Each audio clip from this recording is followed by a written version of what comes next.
Is this a murder? Hunger Games Divergent vibes? Is that back? Is this about Elizabeth Taylor? And now I really want to know. And there's already like a mystery, like a nugget of mystery, and I like that because you want to know, right? People are gonna hate me for the next one. Hey guys, I am Colleen and I'm a person. I like to read and I like to write, but I do whatever on this channel. We are going to be discussing book talk, books that are popular. As some of you may know, I've been trying to get back into reading romance books. I thought that since I decided to try again, I should put in more effort and go back to the root of the problem of why I took a break in the first place, and that is book talk. I just was inundated with so many options. You're being highly influenced to try and read all these books, and it's such a letdown when it's not actually that good or not my cup of tea. I just had like a series of fortunate events, if you will, where that happened. I was influenced to read a bunch of books and none of them turned out to be a winner. That's my very lengthy ramble leading up to me speed dating my book talk book TBR. I thought that since I've been led astray so many times before, I thought I would read like the first sentence or the first paragraph of each book on my book talk popular TBR and decide whether it's even worth looking into at all. Some may argue that it's not like a paragraph, the first paragraph is not enough to judge a book, and I completely understand that. That's totally valid. While I agree with the basic concept of that, I thought I would still try it because I think that if it's a good book, you can't deny it, you can't hide it. It has the ability to pull you in from the first paragraph, if that makes sense. And yeah, let's get into it. The first book is The Inheritance Games, and I'm sure a lot of you are protesting right now because I haven't read it. I do not know what it is about. I did not read the blurb either. I just see it all the time. The beautiful, beautiful green cover on shorts and book talks. I will be reading aloud the first sentence only, but beyond that, I don't think it's okay to read the entire paragraph. Because if it's just a sentence, I'm just like coding. But if it's the whole paragraph, I think that's more of a storytelling session, and that's not the first book date that I am going for. So it says, when I was a kid, my mom constantly invented games.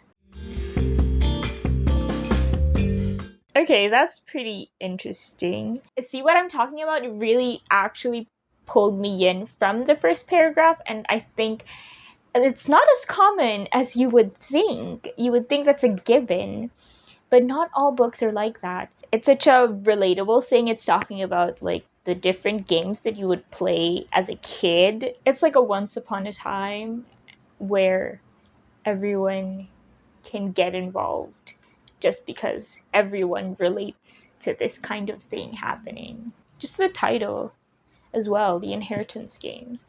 So the second book on my list is Fourth Wing, again a super popular book talk book, and like The Inheritance Games, I've heard a lot of good things about this particular book. I heard that it was pretty intense because it's about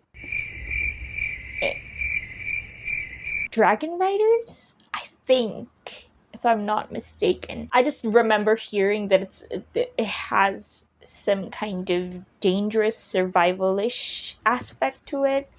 I could be wrong. The first sentence goes, conscription day is always the deadliest. And right off the bat, it gives like sort of a divergent vibe. See, it does have a survival thing going on because the speaker, I don't know if this is the main, could be the villain, essentially contemplates mortality with comparisons to the rising and setting of the sun. It right off the bat gives very much, will I make it through the day? Will I survive?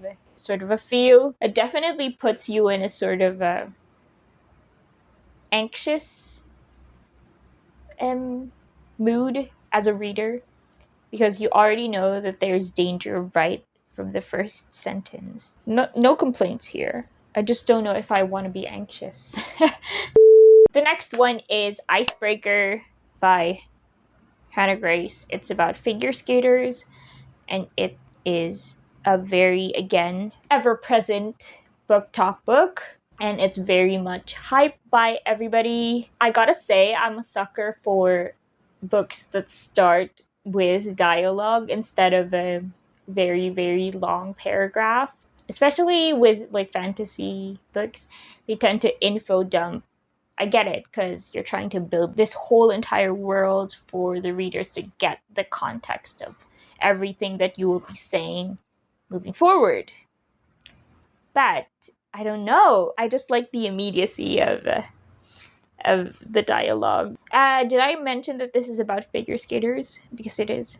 It says again Anastasia. I'm guessing Anastasia's the main. This is a POV situation. This is Anastasia's POV. I love POV books because I can really get a more emotional feel for the story, because of course you're experiencing it from the perspective of the main. And that's how it is here.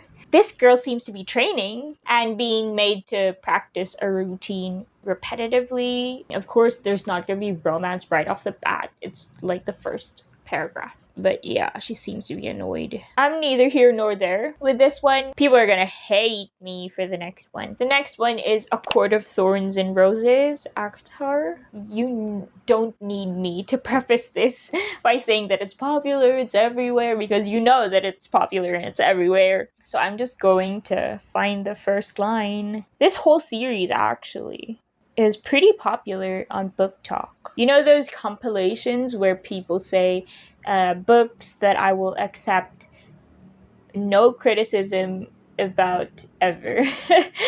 It's usually one of these books that is on that list. The first line goes, "The forest had become a labyrinth of snow and ice," which speaks to harsh environments, of course. With this one, it's impossible to get the full context by reading the first paragraph alone. You can't even get a sort of a bigger picture idea, and like with the previous ones, like with the inheritance games, you know that there's going to be competition and all that.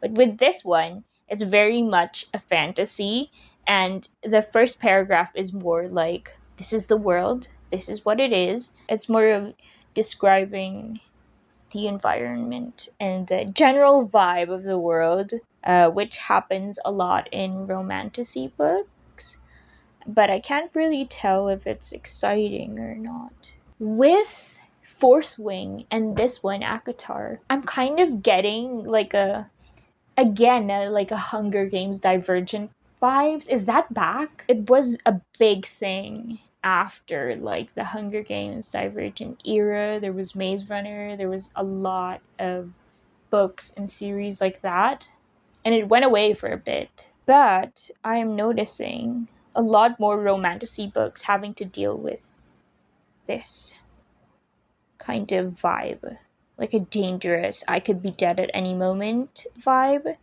And I guess it's exciting. If you're the kind of person who likes to be tense while you are reading, you may or may not know this, but I don't like to be tense when I am reading or unhappy in any way. That very much narrows down the types of books that I read, which I know is not actually a good thing for me as a reader, but I don't know. All that suffering, I think, is for real life, is it not? And I just want to have a fluffy read. The next one this is a more recent popular, if I'm not mistaken, a more recent popular BookTok book. It's Once Upon a... Let me type that. Once Upon a Broken Heart. From the title, I'm guessing it has fairy tale influences, I suppose.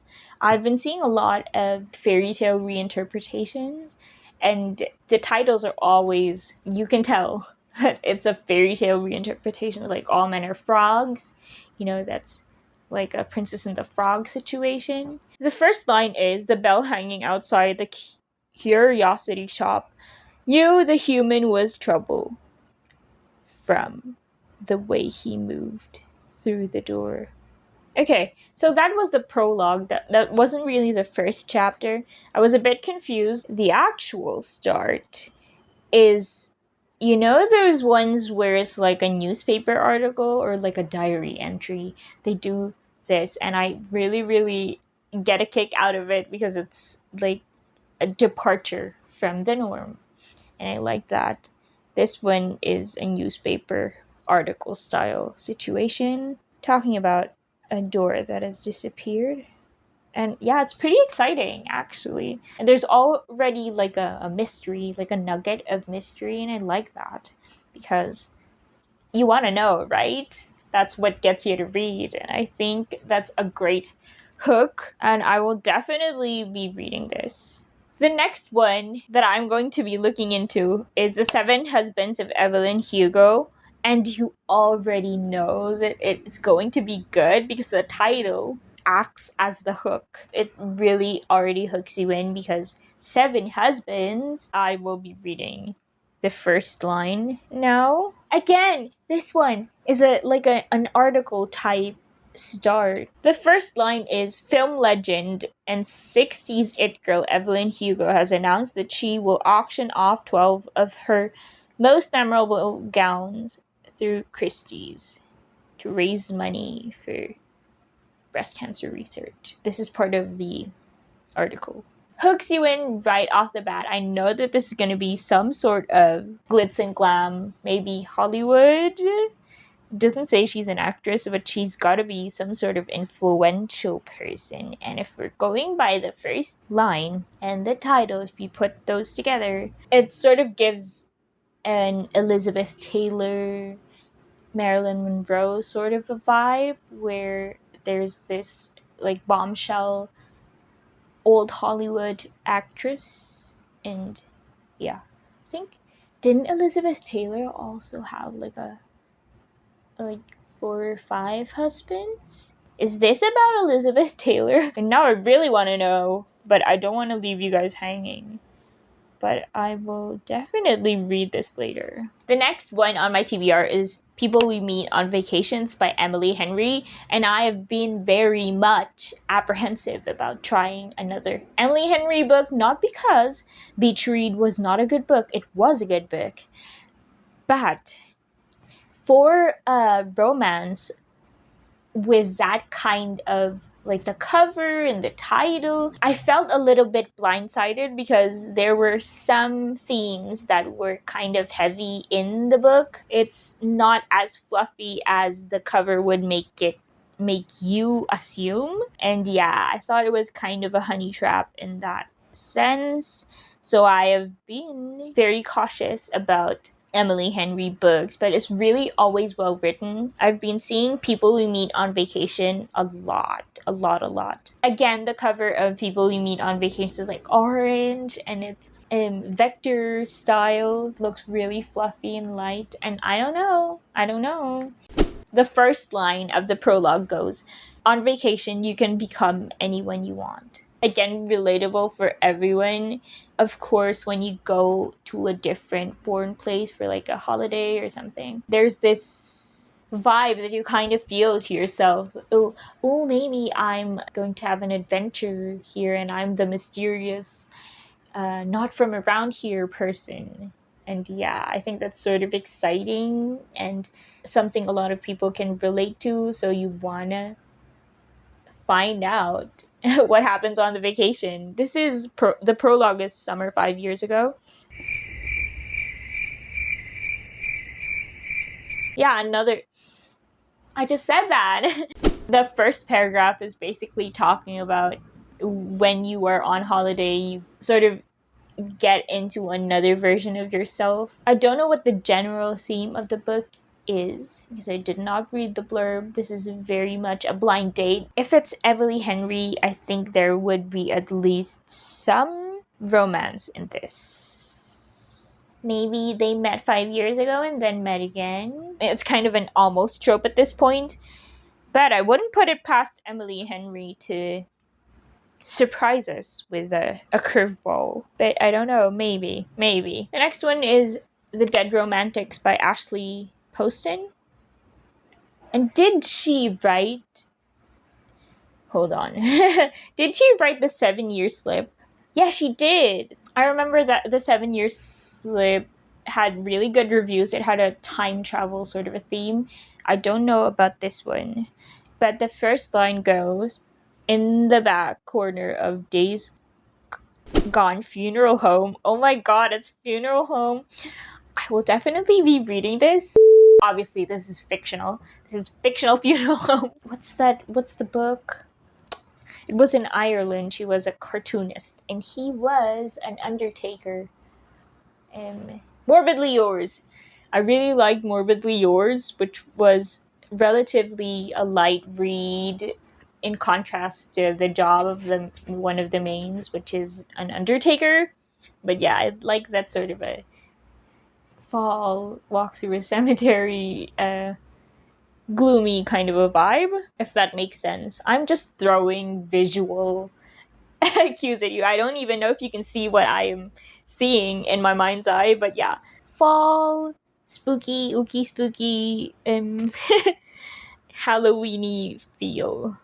Again, fictional funeral homes. This is not me like making light of death. So as I was saying before I got rudely interrupted by myself, the first line goes, in the back left corner of the Days Gone Funeral Home, underneath a loose floorboard, there was a metal box with a bunch of old journals inside. This reminds me of...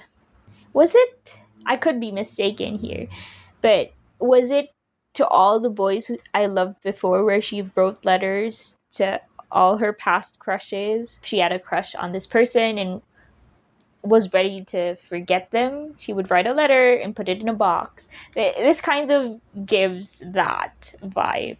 And I could be wrong, but that's how it comes off to me. Like, old memories that you want to forget, so you put it in a box and you kind of hide it. Yes, I am going to be reading this, definitely. The next one is If He Had Been With Me. Is this a murder? Is this a murder? Is it? Someone tell me. Is this If He Had Been With Me, He Wouldn't Have Died? Is this a murder? Is this a murder one? What about the romance? The first line goes, I wasn't with Finny on that August night, but my imagination has burned the scene in my mind so that it feels like a memory.